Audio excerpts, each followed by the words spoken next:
છે જેના મહાત્મય કહેવાય છે. પછી મહાત્મયનો જેટલો વિસ્તાર કરવો એટલો થઈ શકે છે અને જેટલું અલ્પીકરણ કરવું એટલું થઈ શકે છે. અસિત કિરાત નગર, એક કિરાતોનું નગર, દેવરાજ નામનો એક બ્રાહ્મણ આ નગરમાં નિવાસ કરે છે. બ્રાહ્મણોનું કર્તવ્ય છે ધર્મનો પ્રચાર કરવો, પ્રસાર કરવો, લોકોને સાચો માર્ગદર્શન કરવું, પોતાએ પણ સારા માર્ગે ચાલવું, દરેકને સારા માર્ગો દેખાડવા. આ બ્રાહ્મણ કર્તવ્ય છે. બ્રાહ્મણો જ્ઞાન દુર્બલ, દરિદ્રો રસ વિક્રેતા, દેવ ધર્મ પરામુખા, દેવ ધર્મથી વિમુખ જીવન જીવનાર. આવી કથા કહી છે. એવું ન સમજવું બ્રાહ્મણો માટે જ, કારણ કે બીજી કોઈ જાતિ કે નામ ના લેવાય. તરત હૃદય દુભાય, જ્ઞાતિ દુભાય. તેથી ભગવાન વ્યાસે બસ બ્રાહ્મણને એ કરીને કથાની રચના કરી. જ્યારે ભૂલથી કોઈ નામ લેવાઈ ગયું તો પણ તકલીફ ઊભી થતી. તેથી ભગવાન વ્યાસ બોલે છે, અસિત કિરાત નગરે બ્રાહ્મણો જ્ઞાન દુર્બલ. અને માણસથી મોટામાં મોટી દુર્બલ હોય તેની સમજણનો અભાવ, તેની અજ્ઞાનતા. કોઈને અંગ ભંગ હોય દુર્બલ નથી, એની ના સમજ એ મોટામાં મોટી દુર્બળતા છે. અને જે માણસ જ્ઞાન ને વિદ્યાથી દુર્બળ હોય એ સ્વાભાવિક છે. દરિદ્રો રસ વિક્રેતા, એ દરિદ્ર હતો, રસ વિક્રેતા, રસનો વેપારી હતો, મદિરાનો વેપાર કરતો હતો. દેવ ધર્મ પરામુખ, દેવ ધર્મથી વિમુખ જીવન જીવનારો. દેવ ધર્મ પરામુખ. વૃદ્ધ માતા પિતાની સાથે રહે છે. માતા પિતા પોતાના પુત્રને સમજાવવાનો પ્રયાસ કરે છે, પણ માતા પિતાની વાત માનવા માટે દેવરાજ તૈયાર નથી. ભગવાન મહર્ષિ વેદવ્યાસે તો મર્યાદા છોડીને બધું વર્ણન કર્યું છે, પણ એ આપણે શબ્દોની મર્યાદા ન છોડી શકીએ. શાસ્ત્ર વિરુદ્ધમાં જેટલું કરાતું હોય ને કરી શકાતું ને બોલાતું હોય એટલું બધું કરી રહ્યો છે. આવો આ દેવરાજ.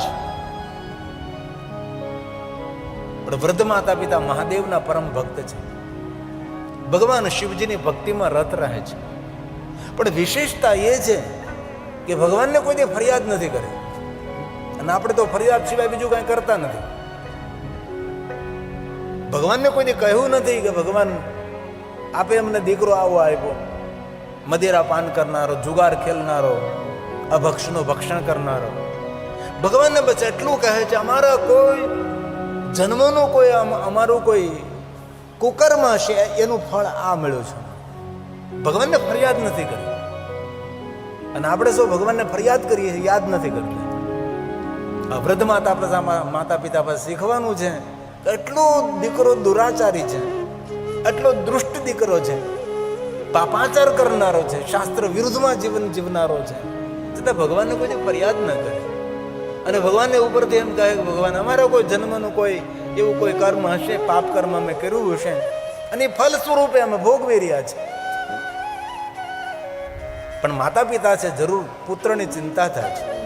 અને વર્તમાન યુગની અંદર દરેક મા બાપ પોતાના સંતાનોથી દુઃખી છે. ભલે કોઈ જાહેર ન કરી શકે, બાકી કોઈને કોઈ રીતે ડિસ્ટર્બ થયેલા માતા પિતા છે. અંદર કોઈને કોઈ હૃદયના ખૂણે હર માતા પિતા કોઈને કોઈ રીતે પોતાના સંતાનોથી ચિંતિત છે, દુઃખી છે. ભલે દુઃખ વ્યક્ત ન કરે એ અલગ બાત હે. અંગત રીતે તમે તેની પાસે બેસો તો તરત વાર્તાલાપ નીકળો. મોટા મોટા ધનપતિઓ એ તો વધારે દુઃખી છે. ઝૂંપડામાં રહેનારા કરતા પણ એ લોકો વધારે ડિસ્ટર્બ થયેલા છે. પણ વિશેષતા એ છે કે ભગવાન મહાદેવની ભક્તિમાં રત રહે છે. ભગવાનને ફરિયાદ નથી કરતા. ભગવાન તેમને આવો દીકરો શા માટે આપ્યો છે? બસ મહાદેવની ભક્તિમાં નિરંતર પ્રવૃત્ત રહે છે. સમય જવા લાગ્યો, સમય નીકળવા લાગ્યો છે.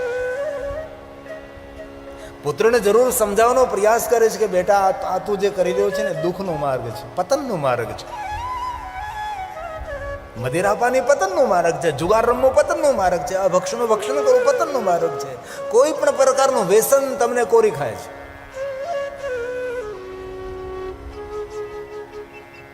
એક ગામમાં હું કથા કરવા ગયો હતો અને પેલે શિવ મહાપ્રભુ ભગવાનનું સ્વાગત થઈ રહ્યું હતું. આ તાજું દ્રષ્ટાંત છે. એટલે પેલો શિવ મહાપ્રભુ ભગવાનની આરતી ઉતારવા માટે દીપ પ્રજ્વલિત એટલે પવન લાગ્યું એટલે દીપ પૂજાઈ ગયો. સીધી વાત છે. મેં એક બાકસ માંગ્યું તો બધાય ભાઈઓ પોતાના ખિસ્સામાંથી બાકસ કાઢ્યા. બોલો, એના પરથી મને ખબર પડે કે આ બધા બીડીયું પીવે છે.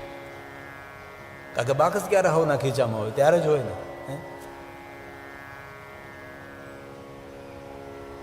કોઈ પણ પ્રકારનો વ્યસન આપણને કોરી ખાય છે. એ હક પણ ન રાખે. પણ એટલો દુરાચારી દીકરો છે કે મા બાપની વાત માનવા માટે તો તૈયાર નથી, સાંભળવા માટે તૈયાર નથી.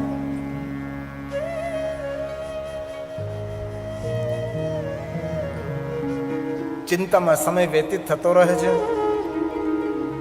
અને મહાદેવની ભક્તિ કરતા કરતા આ વૃદ્ધ માતા પિતાનું મૃત્યુ થાય છે. આ દેવરાજ તો ખૂબ રાજી થયો કે સારું થયું ગયા, હવે કોઈ મને કહેનાર નહીં, રોકનાર નહીં, ટોકનાર નહીં. હવે તો ખુલ્લું મેદાન મળ્યું છે. મોટી મોટી ચોરી કરે, લૂંટફાટ કરે છે, ધન એકત્ર કરે છે. પોતાના જેવા જ પોતાના મિત્રો, કારણ કે કોઈ માણસની ઓળખાણ તેનું સર્કલ છે, તેનું મિત્ર સર્કલ છે, તેની સાથે રહેનારા માણસો તેની ઓળખાણ હોઈ શકે છે. કોઈ દીકરીની સગાઈ કરવી હોય તો જેની સાથે સગાઈ કરવાની હોય એને બહુ પૂછવાની જરૂર નથી. એને કોની કોની સાથે મિત્રતા છે, એના ભાઈબંધો કેવા છે, એના પરથી તેની રૂપરેખા ખબર પડી જાય. એના જેવા તેના મિત્રો બધા જ સાથે બધી મહેફિલો કરે છે, નહીં કરવાનું બધું કરે છે. અહીં તો ભગવાન મહર્ષિ વેદવ્યાસજીની કલમ ચાલે પછી કમાલ કરે. એમાં કોઈ મર્યાદા ન હોય એવા બધું લખી નાખે, ભાઈ આવા પાપ કરતો હતો, આવા કર્મો, આવા કુકર્મો કરતો હતો. સમય વીતવા લાગ્યો છે. ભરચક યુવાની છે. માતા પિતાનો એક ડર હતો, એ ડર પણ જતો રહ્યો છે. પણ બન્યું એવું, જ્યાં સુધી યુવાની હતી ચોરી કરતો રહ્યો, લૂંટ કરતો રહ્યો, જુગાર રમતો રહ્યો, મદિરા પાન કરતો રહ્યો, નહીં કરવાના કુકર્મો કરતો રહ્યો. સમય હાથમાંથી સરી ગયો છે અને ધીરે ધીરે દેવરાજની વૃદ્ધાવસ્થાનો પ્રારંભ થયો છે. અને આ જીવનને આ વાત ગંભીર છે. હાથમાંથી સમય ક્યારે સરી જાય છે ને એની આપણને ખબર નથી રહેતી. અને ગુમાયેલું બધું પાછું મળે છે, પણ આપણા જીવનનો ગયેલો સમય પાછો, ભૂત ભવિષ્ય કોઈ દિવસ પાછો નથી મળતો. હવે આ દેવરાજની વૃદ્ધાવસ્થાનો પ્રારંભ થયો. શરીરમાં રોગ ફૂટી નીકળ્યા, કારણ કે અભક્ષનું ભક્ષણ કરનારો માણસ હતો. અનેક પ્રકારે વ્યસન કરતો હતો અને જીવનમાં જુગાર, મદિરાપાન. કઈ રીતે માણસ પોતાની વૃદ્ધાવસ્થામાં સુખી થાય? કારણ કે વૃદ્ધાવસ્થાને સુખી કરવી હોય તો યુવાનીમાં સાવધાન રહેવું પડે ને. હવે ચોરી કરી શકતો નથી, લૂંટ કરી શકતો નથી, તેથી આ દેવરાજ દુઃખી થવા લાગ્યો છે. નગરમાં ભટકવા લાગ્યો છે. પોતાની સાથે રહેનારા, વાહવાહી કરનારા અને ખુશામત કરનારા મિત્રોની પાસે જાય છે, પણ કોઈ મિત્રો તેની સાથે રહેવા માટે હવે તૈયાર નથી. કારણ કે આ તો દુનિયા છે. જ્યાં સુધી સારા દિવસો હોય ત્યાં સુધી સૌ ચારો તરફથી પ્રશંસા થતી હોય છે, અને જ્યારે નબળા દિવસો આવે ત્યારે કોણ પ્રશંસા કરે, કોણ સાથે રહે? દેવરાજ કિરાતોના નગરમાં ભટકવા લાગ્યો છે અને ગડપણ એટલું બધું જોરથી વધે છે. મોટા થતા બહુ વાર લાગે, પણ ગડપણની વૃદ્ધિ થતા વાર નથી લાગતી. જોતામાં ગડપણ આવી જાય, ખબર ન પડે. ચાલવાની શક્તિ, બોલવાની શક્તિ, સાંભળવાની શક્તિ, પાચન શક્તિ, દરેક શક્તિઓ મંદ પડે છે. અને વૃદ્ધાવસ્થાને દિવ્ય બનાવવી તો યુવાનીમાં દરેક માણસે સાવધાન રહેવું છે. અને જે જીવનમાં ક્રાંતિ કરવી છે એ યુવાનીમાં થઈ શકે છે, વૃદ્ધાવસ્થામાં નહીં. આ માણસનું ગડપણ એટલું બધું દુઃખદ આવ્યું. વાળ વિખાઈ ગયા, પગ તરડી ગયા, કપડાં ફાટી ગયા, ચહેરો ખરડાઈ ગયો.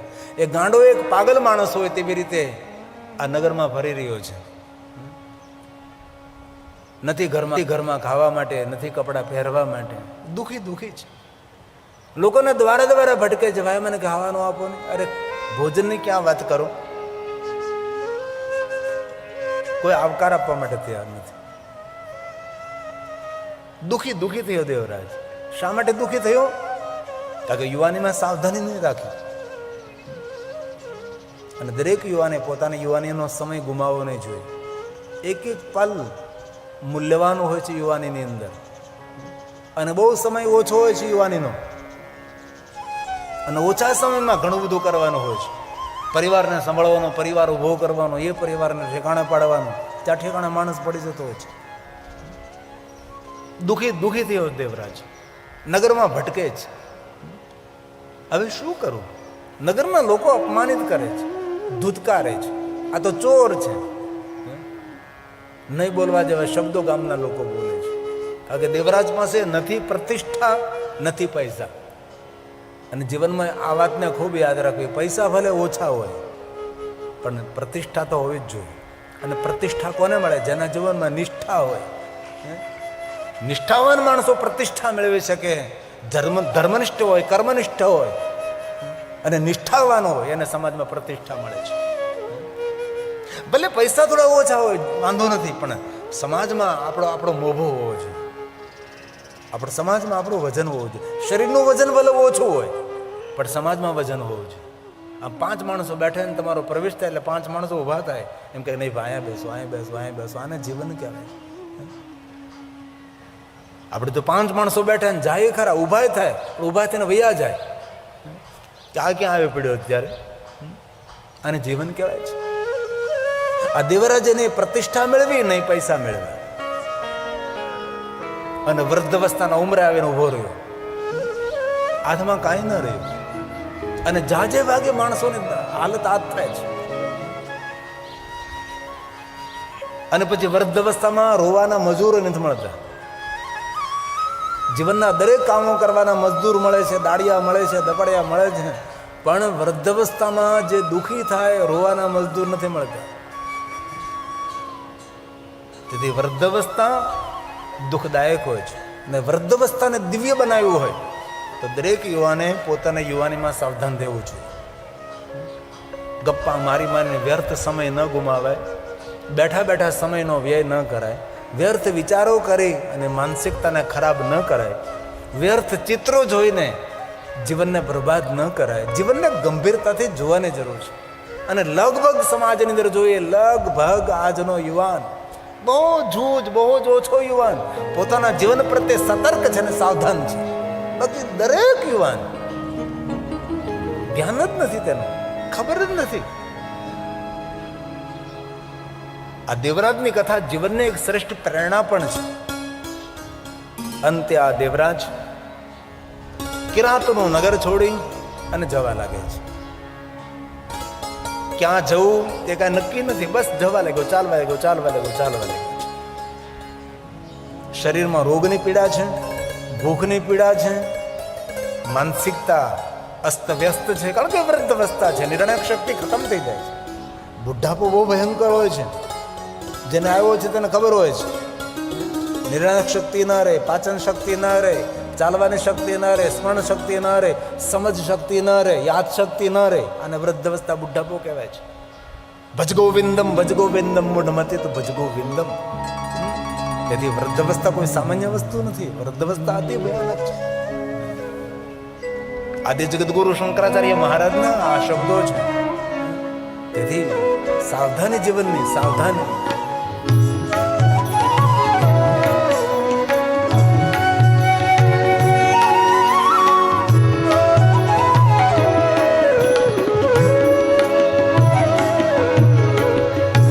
અંગમ ગલિતમ ફલિતમ મુંડમ દશન વિહીનમ જાતમ તુંડમ વૃદ્ધો યાતિ ગૃહીત્વા દંડમ તદપી ન મુંચ ત્યાશાપિંડમ ભજ ગોવિંદમ ભજ ગોવિંદમ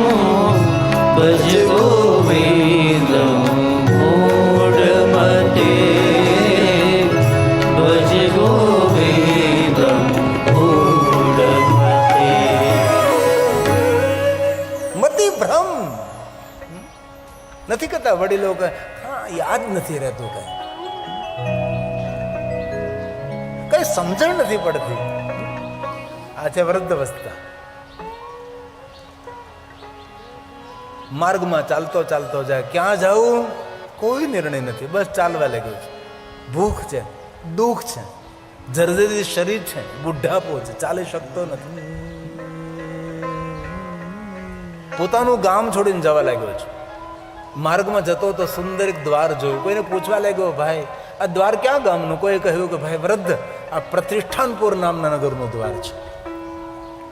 આ નગરમાં દરેક લોકો પ્રતિષ્ઠિત લોકો રહે છે, શ્રેષ્ઠી લોકો, શ્રેષ્ઠી લોકો રહે છે. નગરમાં પ્રવેશ કર્યો, સુંદર મંદિર જોયું. કોઈને પૂછવા લાગ્યું મંદિર ક્યાં ભગવાનનું છે? કોઈએ કહ્યું ભાઈ મંદિર નથી, આ શિવાલય છે. પ્રશ્ન એ થાય શિવાલય ને મંદિરમાં શું ફરક હોય ભાઈ? જ્યાં દેવતાઓની પ્રતિમા સ્થાપિત કરી હોય તેને મંદિર કહેવાય છે, અને જ્યાં ભગવાન મહાદેવનું શિવલિંગ સ્થાપિત કર્યું હોય આલયમ સર્વદેવાનામ તસ્માલિંગમ ઉચ્યતે, શિવાલય કહેવાય. શિવાલય છે ભાઈ, શિવજીનું શિવાલય છે, મહાદેવ બિરાજે છે. દેવરાજના મનમાં થયું જીવન મારું વીતી ગયું, ના મંદિરે ગયો, ના દેવાલય ગયો, ના શિવાલય ગયો, ના જિનાલય ગયો. ધીરે ધીરે શિવાલય તરફ તેના પગ ઉપડે છે. શિવાલયના પટાંગણમાં ગયો. કોઈ આચાર્ય દેવતા કઈ સુંદર મજાનું પ્રવચન કરે છે. કોઈને પૂછવા લાગ્યો એ શું થઈ રહ્યું છે? કોઈ ભાઈ આ ભગવાન મહાદેવનું શિવાલય છે, ગામના પ્રતિષ્ઠિત લોકો છે, ભગવાન મહાદેવના પરમ ભક્તો છે, અને ભગવાન મહાદેવની કથાનું શ્રવણ કરે. મહાદેવની કથાનું શ્રવણ કરે છે.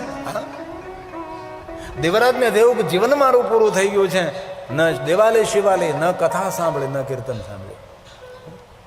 અને દુનિયામાં ઘણા બધા એવા માણસો છે કે જીવન વયું ગયું તેને કથા નથી સાંભળે. તેથી ભલે આપણે કોઈને યાત્રા ન કરાવી શકીએ, પણ કોઈને પકડીને કથા સંભળાવી ને એ દુનિયાની બધી યાત્રા કરવાનું પુણ્ય આપનારું પુણ્ય છે. યાત્રા તો કોઈ ન કરાવી શકીએ આપણે, પણ કોઈને પકડીને ચાલને ભાઈ એક ઘડી આધી મેં પુનિયાદ, તુલસી સંગત સાધુ કે કટે કોટી અપરાધ. જો જમીન મેળવવી, પૈસા મેળવવા એ દુર્લભ નથી. સારા સંતાનો, સારી પત્ની એ દુર્લભ નથી. દુર્લભ છે સત્સંગ, દુર્લભ છે સાધુઓનો સંગ, દુર્લભ છે સજ્જનોનો સંગ, દુર્લભ છે શાસ્ત્રોનો સંગ. એ દુર્લભ કહ્યું છે.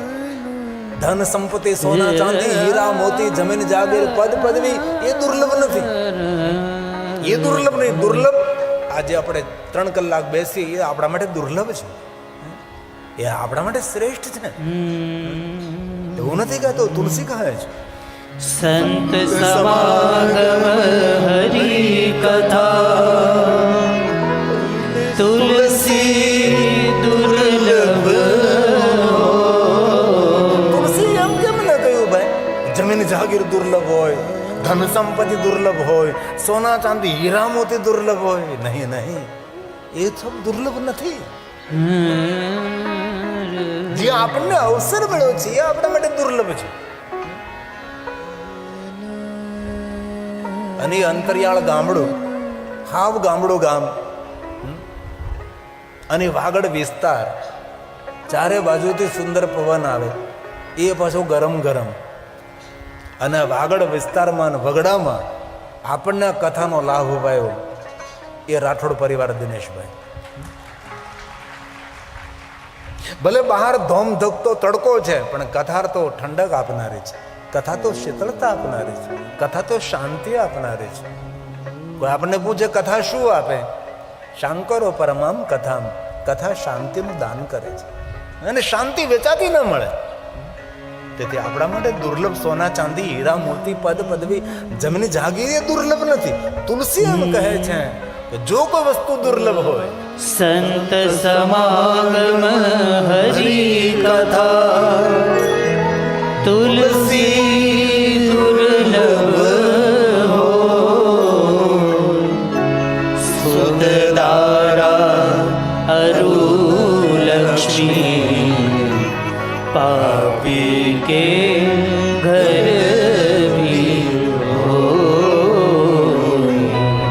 पापी के घर भी हो. કથામાં જઈને બેસી ગયો છું, કથામાં ચિત્ત નથી, કથામાં ભાવ નથી, કથા પ્રત્યે કોઈ આદર પણ નથી. બસ શિવાલય હતું, કોઈ આચાર્યજી કથા કહેતા હતા અને તેને સાંભળવું લેવું કે ભગવાનની કથા હોય ને ખાવા મળે, ભોજન મળે, પ્રસાદ મળે. તેમને થયું કે કથા પૂરું થશે એટલે મને કાંઈ ભોજન મળશે.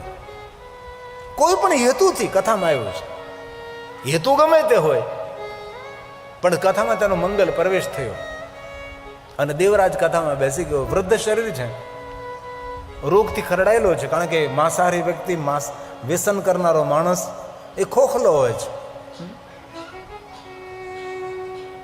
અને બહુ હૃદયથી એક વાત કહું છું, શરીરને જે જરૂર ન હોય એ જઠરાગ્નિમાં નખાય નહીં. જે આપણને જરૂર જ નથી એવી વસ્તુ ખવાય પીવાય નહીં. પછી ગુલાબ જાંબુ ભલે આમાં પડ્યા હોય, પણ શરીરને જો જરૂર નથી તો ગુલાબ જાંબુ ન ખવાય. અને આપણે કેટલા માણસ ગુલાબ જાંબુ કહીએ, નથી ગુલાબ નથી જાંબુ તોય તેને ગુલાબ જાંબુ કહીએ આપણે. જે શરીરને જરૂર નથી એવો પદાર્થ જ નાખે છે એ હંમેશા રોગી થાય છે. અને ધન સંપત્તિ વૈભવ એ જીવનનું સુખ નથી, એ સગવડ છે. જીવનનું સુખ છે તંદુરસ્ત શરીર, આરોગ્ય.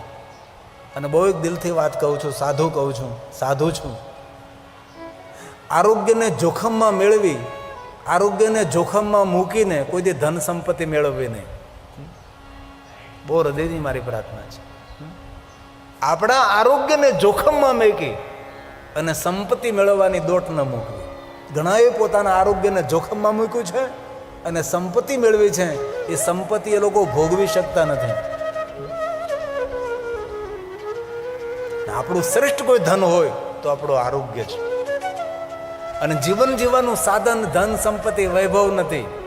જીવન જીવવાનું સાધન એ તંદુરસ્ત શરીર છે. અને જે માણસ પોતાના આરોગ્યનું ધ્યાન નથી રાખતો એ ભગવાનનો ગુનેગાર પણ છે. અને જેની પાસે આરોગ્ય નથી એ દુનિયાનો મોટો ભિખારી પણ છે. અને આજે કેટલી દુઃખની વાત છે, 30, 35, 40 વર્ષના છોકરાઓ ગેસ અને એસિડિટીથી પીડાય છે. 40, 42, 45, 50 વર્ષે લોકોને કેન્સર થાય છે. સમાજમાં કેટલી મોટી ભયાનકતા ફેલાઈ રહી છે. તેથી કથાના માધ્યમથી હૃદયની મારી એક પ્રાર્થના છે કે આરોગ્યને જોખમમાં નહીં મૂકવું. મેળવેલું બધું જ વ્યર્થ દેખાશે. અને આજનો માણસ પોતાના આરોગ્યને જોખમમાં મૂકી રહ્યો છે. ફ્રીજનું ઠંડુ પાણી જો ઝેર બરાબર હોય તો ઠંડા પીણા કેટલા ભયંકર હોય. માણસ પીવે છે. આ દેવરાજ પાસે આરોગ્ય નથી, વૃદ્ધ શરીર, રોગથી ખરડાયેલો માણસ.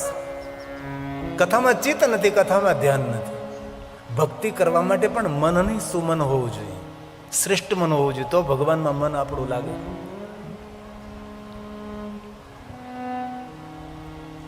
કથા સ્થળે ધીરે ધીરે શ્વાસની ગતિ અટકવા લાગી છે, શ્વાસની ગતિ રૂંધાવા લાગી છે. અને જ્યાં શિવાલય હતું, જ્યાં ભગવાનની કથા થતી હતી, દેવરાજનું શરીર શાંત થયું છે. આપણી ભાષામાં મૃત્યુ થયું. સ્થૂળ શરીરની વ્યવસ્થા તો કાં સળગાવી દેવામાં આવે ને કાં દફનાવી દેવામાં આવે, પણ આપણી સ્વયંની વ્યવસ્થા તો આપણા કર્મો પ્રમાણે થતી હોય ને. એકે સારા કર્મો તો કર્યા નહીં હતા દેવરાજે. કોણ આવે લેવા? યમના દૂતો આવ્યા છે. દેવરાજને પકડીને લઈ જવાની તૈયારી કરે છે. અને પહેલા તો કહે છે ઉત્તમ કુળમાં જન્મ મળ્યો, એ તો યાદ ન રાખ્યું. મનુષ્ય જન્મ મળ્યો, દુર્લભો મનુષ્ય દેહુ દેહી નામ ક્ષણ ભંગુરા, સાધન ધામ મોક્ષ કર દ્વારા પાય ન જય પરલોક સવાર. પરલોકને સાર્થક કરવા માટે અવસર મળ્યો ને અવસર ગુમાવી દીધો. જીવનનું મોટું ભાગ્ય છે કે મનુષ્ય શરીર મળ્યો છે. કીડા મકોડા પક્ષી પશુ જલચર નવચર બન્યા હોત, આપણી હાલત શું હોત? એટલું સુંદર મનુષ્ય શરીર મળ્યું.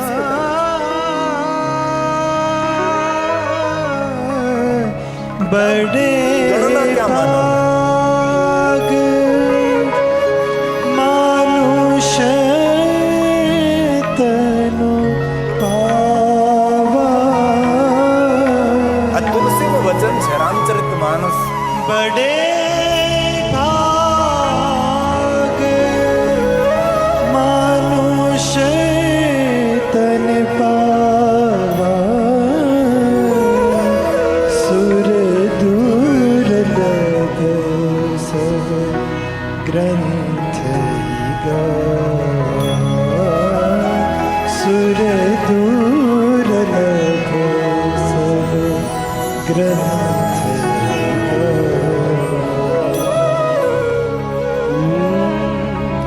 સાધન ધામ મોક્ષ કર દ્વારા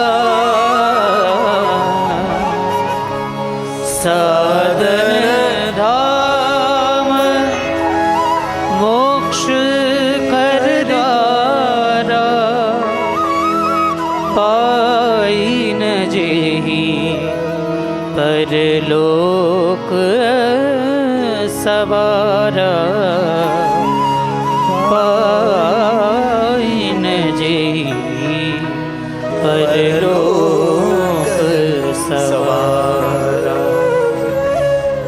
इसीलिए अवसर मिला, लेकिन अवसर हाथ में से चला गया. यमना दूतो देवराजने ठपको આપે છે અને કહે છે અમે તમને યમરાજા પાસે લઈ જઈશું. 28 પ્રકારના નરકોની સજા ભોગવવાની છે. શિવ મહાપુરાણ ગ્રંથમાં નરકોનું વર્ણન છે. નર્ક બોલવું સહેલું લાગે, પણ એનું વર્ણન આપણે શાસ્ત્રોમાં સાંભળ્યું તો આપણે થાય કે આવું બધું છે. અને સીધી તે નર્કનો અર્થ થાય જીવન જીવવામાં કોઈ રુચિ ન રહે એ નરક કહેવાય. ન અર્ક, ન ભોજનમાં રુચિ, ન હરવા ફરવામાં રુચિ, ન કોઈ સાથે વાર્તાલાપ કરવામાં રુચિ, ન સત્સંગમાં રુચિ, ન પૂજા અર્ચનમાં રુચિ. રસહીન જીવન ન અર્ક, એને નર્ક કહેવાય. ડિપ્રેશન, હતાશા, નિરાશા, ઉદાસીનતા, તણાવગ્રસ્ત જીવન, આને કહેવાય નર્ક. જીવે છે પણ મરતો મરતો જીવે છે, આને કહેવાય નર્ક. યમના દૂતો લઈ જવાની તૈયારી કરતા હતા. મહાદેવના ગણો પધારે છે. આદર સાથે કહે છે, હે યમદૂતો, ભગવાન શિવજીની આજ્ઞા છે ને મહાદેવની આજ્ઞા છે. આ દેવરાજને અમે ભગવાન મહાદેવના લોકમાં લઈ જઈશું. યમદૂતો સમજી ગયા ભગવાન શિવજીની આજ્ઞાનું ઉલ્લંઘન ન કરાય. માન સન્માન સાથે દેવરાજને સોંપી દીધો છે ને ભગવાન મહાદેવના ગણો શિવલોકમાં દેવરાજને લાવે છે અને મહાદેવની સામે ઊભો રાખે છે. અને દેવરાજનો પ્રશ્ન છે કે ભગવાન, નરકમાં જતો જીવાત્મા, દુઃખના દ્વારે ઉભેલો જીવ આ કૈલાસના દ્વારે કઈ રીતે, શિવ દ્વારે કઈ રીતે? ભગવાન, મેં તો કોઈ પુણ્ય કર્યું નથી, હું તો પાપી નહીં, મહાપાપી જીવાત્મા છું. એ સમયે ભગવાન મહાદેવ બહુ સુંદર પ્રવચન કરે છે અને શંકર ભગવાન જ્યાં જ્યાં બોલ્યા છે એટલું દિવ્યતાથી ભરેલું બોલ્યા છે. વ્યર્થ એક શબ્દ મહાદેવના મુખમાંથી પ્રગટ ન થાય. શંકર ભગવાન કહે છે, દેવરાજ, હું જાણું છું આ જન્મમાં તો પુણ્ય નથી કર્યા, પૂર્વ જન્મમાં પણ તે કોઈ પુણ્ય નથી કર્યા, પણ દેવ યોગે તારો જન્મ સંસ્કારી માતા પિતાને પેટ થયો છે અને મારા પરમ ભક્ત તારા માતા પિતા તને મળ્યા છે. સાંભળ દેવરાજ, તારું જીવન પૂર્ણ થવાના આરે અંત સમયે જ્યાં મારું શિવાલય હતું ત્યાં તું પહોંચી ગયો અને શિવાલયના પટાંગણમાં શિવ મહાપણ કથા ગવાતી હતી ત્યાં તું પહોંચી ગયો અને શિવાલય ભગવાન મહાદેવની કથામાં પહોંચવાનો ભગવાન મહર્ષિ વેદવ્યાસ એમ કહે છે કે તેના માતા પિતાનું પુણ્ય હતું. અને ભગવાન મહાદેવ પણ કહે છે કે તારા માતા પિતાના પુણ્યના ફલ સ્વરૂપે અંત સમય તું શિવાલય પહોંચો અને જ્યાં અમારી કથા ગવાતી હતી ત્યાં તું પહોંચી ગયો અને તારા માતા પિતાનું પુણ્ય છે. અને સાંભળ દેવરાજ, જે કોઈ મનુષ્ય મહાદેવની જે કોઈ મનુષ્ય શિવ મહાપણ કથાનું શ્રવણ કરે છે એ પાપી હોય કે ન પણ પાપી હોય એ મુક્તિનો અધિકાર છે. આ શ્લોક સ્વયં મહાદેવ બોલ્યા છે.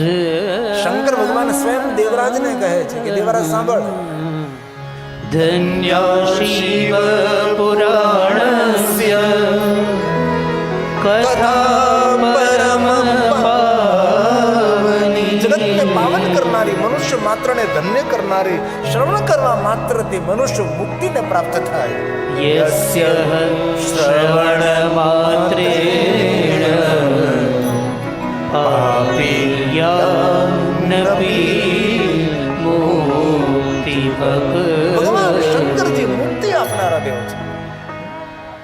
પછી પાપી હોય તો પણ ભલે, ન પણ પાપી હોય તો પણ ભલે, જે મહાદેવની કથા સાંભળે છે એ મુક્તિનો અધિકારી છે. ભગવાન વિષ્ણુજીએ શિવ મહાપડ ગ્રંથની અંદર દેવતાઓની સામે મુક્તિનો અર્થ કર્યો છે. મુક્તિનો કોઈ એક અર્થ નથી કે મર્યા પછી જ કોઈ ગતિ થાય એને મુક્તિ.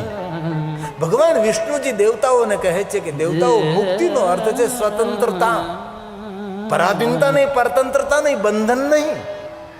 ભગવાન સ્વયં વિષ્ણુજીએ દેવતાઓને મુક્તિ માટે અર્થ સમજાવ્યો છે. આપણે તો મુક્તિ શબ્દ સાંભળીએ એટલે મર્યા પછી કોઈ ગતિ થાય એને મુક્તિ કહેવાય. નહીં, મુક્તિનો અર્થ થાય છે બંધનમાંથી છુટકારો, સ્વતંત્રતા, પરાધીનતા, પરતંત્રતા નહીં. રોગમાંથી મુક્તિ, कर्जे मुक्ति, चिंताओं से मुक्ति, छुटकारो. भगवान विष्णुजी मुक्तिनो એટલો મોટો વિસ્તાર કર્યો છે ને આપણે તો એટલું સમજી બેઠા કે મુક્તિ એટલે મર્યા પછી કોઈ ગતિ થાય. મર્યા પછી શું થાય ખબર નથી. ઋષિ મુનિઓ એમ કહે કે ભાઈ આ બધા અનુમાન છે, અમે મારી ધારણા પ્રમાણેનું વર્ણન કરીએ છીએ. તેથી શિવ મહાપડ ગ્રંથમાં ભગવાન મહાદેવ સ્વયં કહે છે કે પાપી હોય પણ ન પણ પાપી હોય, સૌ મુક્તિના, પાપમાંથી મુક્તિ મળે, દુઃખમાંથી મુક્તિ મળે, વ્યાધિમાંથી મુક્તિ મળે, ઉપાધિમાંથી મુક્તિ મળે, ચિંતામાંથી મુક્તિ મળે. માણસ મુક્ત થવાનો તડપડી રહ્યો છે, મને મુક્તિ મળે, મને છુટકારો મળે. ભગવાન સ્વયં મહાદેવ કહે છે કે જ્યાં મારી કથા ગવાતી હોય ત્યાં કોઈ મનુષ્ય પોતાનો પગ મૂકે એ પણ પરમધામનો અધિકારી છે. આ શ્લોક પણ સ્વયં મહાદેવ બોલ્યા છે. સદાશિવ મહાસ્થાન પરમ ધામ પરમ પદમ. પરમ ધામ, પરમ પદ પામનારું આ કથા સ્થાન છે. જ્યાં ભગવાનની કથા થતી હોય ક્યાં માણસ પ્રવેશ કરે એ મનુષ્ય પરમધામનો અધિકારી છે. ભગવાન મહાદેવજી આ દેવરાજને મુક્તિ આપે છે અને ભગવાન મહર્ષિ વેદવ્યાસજી કહે છે કે આવો પાપ કરનારો માણસ પોતાના માતા પિતાના પુણ્યના ફલ સ્વરૂપે મહાદેવની કથામાં પ્રવેશ કરે છે, શિવાલયના પટાંગણમાં પહોંચે છે અને આ જીવાત્મા મુક્ત થાય છે. એક શ્લોકમાં દેવરાજના પાપનું વર્ણન કર્યું છે. માતૃ પિતૃ વધુવંતા, માતા પિતાને દુઃખ આપનારો છે, વધુવંતા. અને કેવા પાપ કરનારો, આપણે તેનું વર્ણન ન કરી શકીએ. માતૃ પિતૃ વધુવંતા વૈશ્યાકામી ચ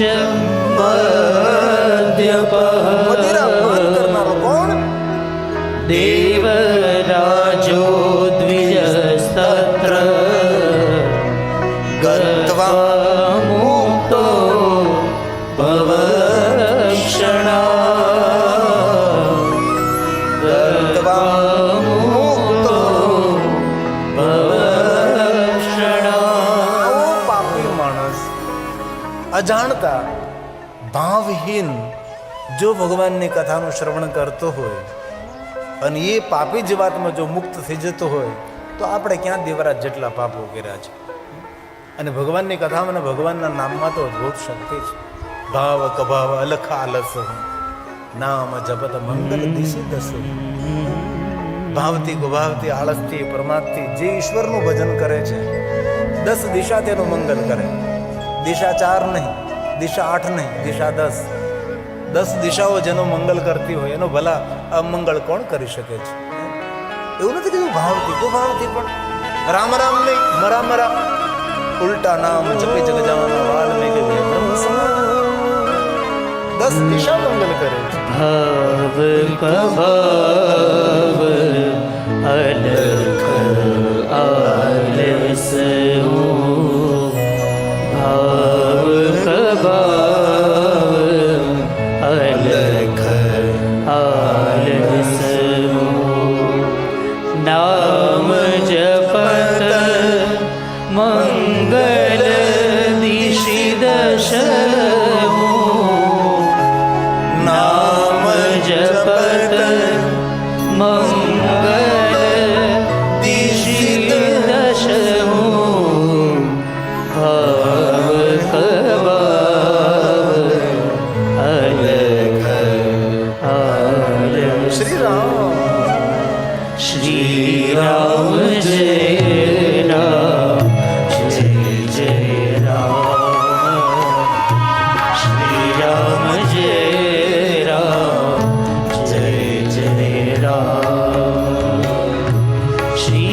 રામ જય રામ જય જય રામ શ્રી રામ જય રામ જય જય રામ શ્રી રામ જય રામ જય જય રામ શ્રી રામ જય રામ જય જય રામ શ્રી રામ જય રામ જય જય રામ શ્રી રામ જય રામ જય જય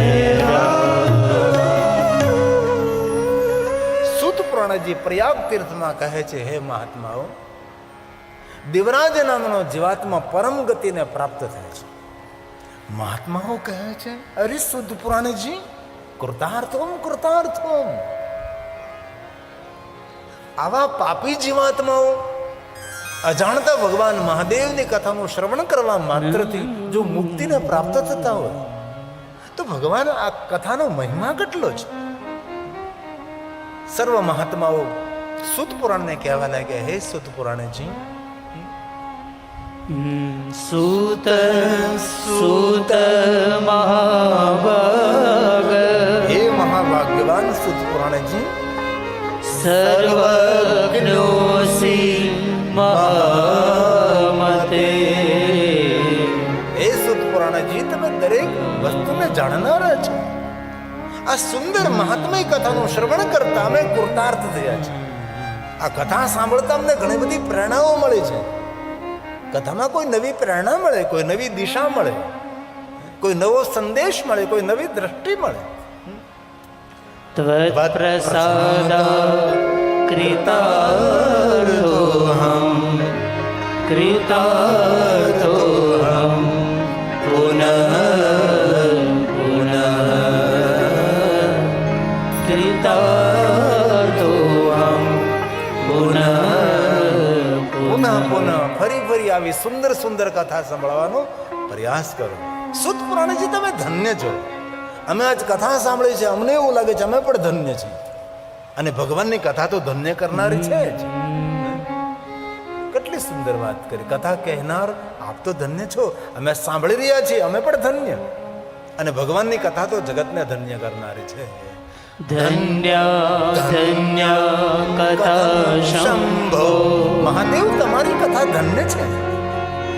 સ્તવં ધન્યો ધન્યેવ ચ